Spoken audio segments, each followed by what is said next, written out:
அதாவது நம்மளுக்கு கண்ணுக்கு தென்படாத ஒரு விஷயம். ஆனா அது இருக்கு.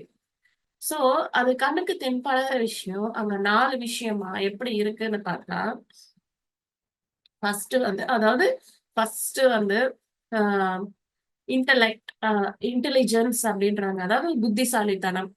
புத்திசாலி அந்த 4 பாடிஸ் வந்து என்னன்னா, இந்த புத்திசாலி அ அதாவது அறிவாளி அப்படின்னு சொல்லலாம். சோ அந்த புத்திசாலி, அப்புறம் இன்டெலிஜென்ஸ், இன்டலெக்ட் ஃபர்ஸ்ட் இன்டெலிஜென்ஸ் அதாவது புத்திசாலி அப்படின்ற ஒரு பாடி. அதுக்கப்புறம் வந்து இன்டலெக்ட். இன்டலெக்ட்னா நீங்க அறிவு அப்படின்னு வச்சுக்கலாம். இல்லன்னா புத்தி அப்படின்னு கூட வச்சுக்கலாம். இது வந்து புத்திசாலி, இது வந்து புத்தி. அதுக்கப்புறம் வந்து சம்ஸ்காரா பாடி, அதுக்கப்புறம் சித்தா.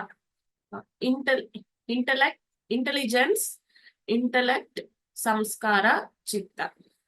புத்திசாலித்தனம், புத்தி, சம்ஸ்காரா, அப்புறம் சித்தா.